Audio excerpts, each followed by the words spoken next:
মুসলিমদের অধঃপতন হচ্ছে, সেক্ষেত্রে মাননীয়া ফুরফুরা যাচ্ছেন যান, কিন্তু মুসলিমদের উন্নতি চাইলে মুসলিম ইন্টেলেকচুয়াল শিক্ষিত ব্যক্তিদের নিয়ে, এমনকি আমি বলবো ধর্মীয় গুরুদেরকেও নিয়ে সাথে রেখে একটা বোর্ড গঠন করে তাদের উন্নতির জন্য চাকরি, কর্মসংস্থান, শিক্ষার উন্নতি কী করে হয় সেই দিকে লক্ষ্য রাখবে। তার সঙ্গে সঙ্গে সমগ্র বাংলার যে চাকরি আটকে রয়েছে, ওবিসি নিয়েও যে আটকে রয়েছে, সেই জট খুলে, এবং ওবিসি না হলেও, ওবিসি না হয় এই কদিন হয়েছিল, তার আগে কি চাকরি হতো না? কেন চাকরির নোটিফিকেশানগুলো হবে না, কেন বন্ধ থাকবে? ফুরফুরা শরীফে মুখ্যমন্ত্রী মমতা ব্যানার্জি আসছেন, তাকে স্বাগত।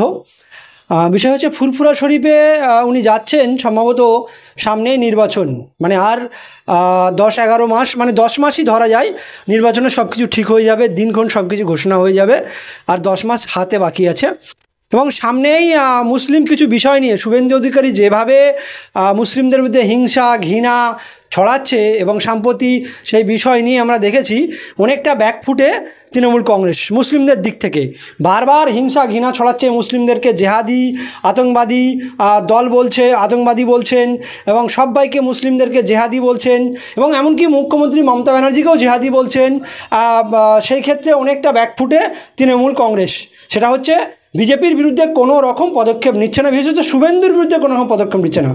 সেই পরিপ্রেক্ষিতে উনি ফুরফুরা যাচ্ছেন, যাতে করে যে মুসলিম ভোটেরা ওনাকে সেই 11 সালের পরিবর্তনের পর থেকে একনিষ্ঠভাবে ভোট দিয়ে এসেছেন, লোকসভা, রাজ্যসভা, বিধানসভা পরপর 3বার মুখ্যমন্ত্রীর আসনে বসিয়েছেন। তো উনি যাচ্ছেন, ভাবলেন ফুরফুরা গেলেই মুসলিমদের উন্নতি হবেন, উনি এটা ভেবে রেখেছেন।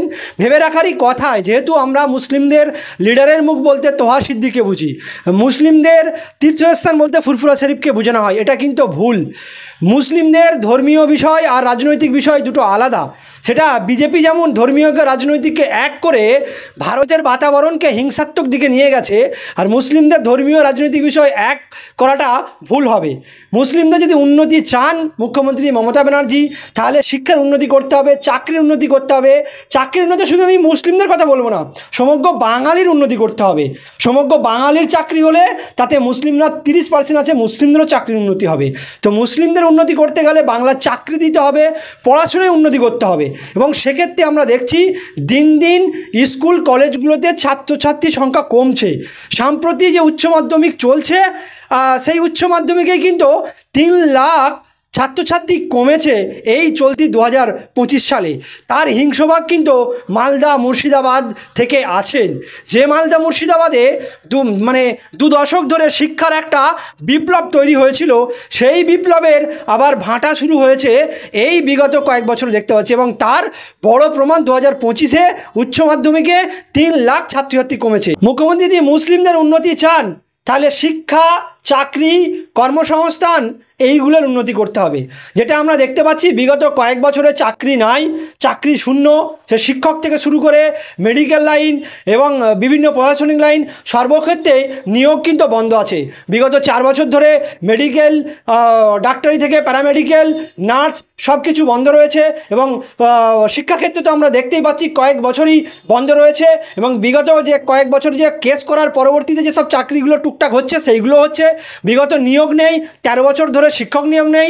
এবং মাদ্রাসা যে স্কুল 625টা আছে, যে মাদ্রাসা স্কুল বলবো, মাদ্রাসাওয়ালাটা ভুল, মাদ্রাসা স্কুল যাতে পড়াশোনা হয় সব কিছু, একটা শুধু আরবি 50 নম্বর আছে, সেই স্কুলে শিক্ষক নেই। 14,000 শিক্ষকের নিয়োগ বন্ধ, মাত্র 4,000 গত বছরে ডিক্লেয়ার করেছিলেন, সেই 4,000 নিয়োগ হয়েছে। সেই মাদ্রাসা স্কুলগুলো বন্ধ হওয়ার পথে। তো ফুরফুরা শরীফ যে মুসলিমদের উন্নতি হবে সেটা ভাবা ভুল। আর এটার জন্য মুসলিম যে লিডার আছে তারাও দায়ী আছে আমি বলবো। তারা হয়তো বলে আমার ফুরফুরা শরীফে কত হাজার টাকা দিবেন, কারণ আমি প্রায় আমরা দেখেছি ফুরফুরা শরীফের তোহা সিদ্দিক সাহেব অন্যদেরকে আমাদের ফুরফুরা শরীফে টাকা কম দিল, গঙ্গাসাগরে কয়েক কোটি টাকা দেয়, আর আমাদের ফুরফুরাতে 25 কোটি টাকা দেয়। তো এইরকম বক্তব্য শুনেছি। তিনি হয়তো সমগ্র জাতির জন্য উন্নতি আমরা দেখি না, যে চাকরি দিতে হবে, সমগ্র বাঙালির চাকরি চাই, রাজ্যের উন্নতির জন্য চাকরি চাই, মুসলিমদের উন্নতির জন্য চাকরি চাই, মুসলিমদের পড়াশোনার সুযোগ সুবিধাগুলো দিতে হবে, এগুলো কেন বন্ধ আছে? এই নিয়ে আমি তোহা সিদ্দিক সাহেব আর সবাইকে, এই যে পীর যে মুসলিম কমিউনিটি ধর্মীয় দিকটা যাচ্ছে, তাদের ক্ষেত্রে আমি ব্যতিক্রমভাবে দেখতে পাই না। সেক্ষেত্রে ফুরফুরা শরীফ যে ভোট প্রাপ্তি হবে এটা ভুল। সমগ্র বাঙালির যদি উন্নতি চাই এবং বাংলার উন্নতি চাই, তার মধ্যে মুসলিম জনগোষ্ঠী 30% আছে, তাদের উন্নতি হলে চাকরি, কর্মসংস্থান, শিক্ষার উন্নতি করতে হবে। আমরা দেখতে পেয়েছি শিক্ষার কলেজগুলোতে ভর্তি হচ্ছে না, 50% সিট খালি। 20 বছর আগে একটা বিষয়ে অনার্স নিতে গেলে 1 লাখ 2 লাখ টাকা করে কলকাতার কলেজগুলো দিতে হতো, আর এখন 3টে ট্রামে দিয়েও কলেজগুলো ভর্তি হচ্ছে না, 50% সিট খালি। তাই শিক্ষার হাল শেষের পথে, চাকরির হালও আমরা দেখতে পাচ্ছি। 40-45 বছর হয়ে যাচ্ছে, বিএড, MA আরও বিভিন্ন ডিগ্রি করে, প্যারামেডিক্যাল ডিগ্রি করে, মেডিকেল ডিগ্রি করে বসে রয়েছে। চাকরির উন্নতি না দিলে রাজ্য আরও নিচের দিকে যাচ্ছে, অধঃপতনে যাচ্ছে, মুসলিমদের অধঃপতন হচ্ছে। সেক্ষেত্রে মাননীয়া ফুরফুরা যান, কিন্তু মুসলিমদের উন্নতি চাইলে মুসলিম ইন্টেলেকচুয়াল শিক্ষিত ব্যক্তিদের নিয়ে, এমনকি আমি বলবো ধর্মীয় গুরুদেরকেও নিয়ে সাথে রেখে একটা বোর্ড গঠন করে তাদের উন্নতির জন্য চাকরি, কর্মসংস্থান, শিক্ষার উন্নতি কী করে হয় সেই দিকে লক্ষ্য রাখবে। তার সঙ্গে সঙ্গে সমগ্র বাংলার যে চাকরি আটকে রয়েছে, ওবিসি নিয়েও যে আটকে রয়েছে, সেই জট খুলে, এবং ওবিসি না হলেও, ওবিসি না হয় এই কদিন হয়েছিল, তার আগে কি চাকরি হতো না? কেন চাকরির নোটিফিকেশানগুলো হবে না, কেন বন্ধ থাকে? সমগ্র বাঙালির সঙ্গে সঙ্গে মুসলিম জাতিও বিপদগামী হচ্ছে, চাকরি পাচ্ছে না তারা। 30 বছর 40 বছর অধ্যয়ন করে, 35 বছর, কেউ PhD করলে 35-40 বছর চলে যায়, তারপরে তারা চাকরি পাচ্ছে না, দিশেহারা হয়ে যাচ্ছে। তারা তার থেকে ওই মাধ্যমিক দিয়ে বা তার আগেই চলে গিয়ে তারা যখন সেই চাকরির বয়স হচ্ছে 30-35 চলে যাচ্ছে, তখন তারা 10-15 লাখ 20 লাখ টাকার মালিক হয়ে যাচ্ছে। তাহলে পড়াশোনা করবে নাকি তারা ওই মানে 9-10 বা তার পরবর্তীতে চলে গিয়ে কাজের ইনকাম করবে? এই জন্যেই আজকাল কলেজগুলো শূন্য, চাকরির জায়গায় নিয়োগ নেই বলে আরও সব কিছু ঘাটতি হচ্ছে। এইগুলো যদি দ্রুত নিয়োগ করে, দ্রুত নিয়োগ ছড়ে এবং চাকরির দিশা দেখায়, তাহলে আবার স্কুল কলেজগুলো ভরে উঠবে। স্কুল কলেজগুলো ছাত্র সংখ্যার জন্য বন্ধ হয়ে যাবে না, স্কুল কলেজ কেউ ছেড়ে যাবে না। সব ক্ষেত্রে একটা ব্যাপক দিকের উন্নতি হবে, বাঙালার উন্নতি হবে।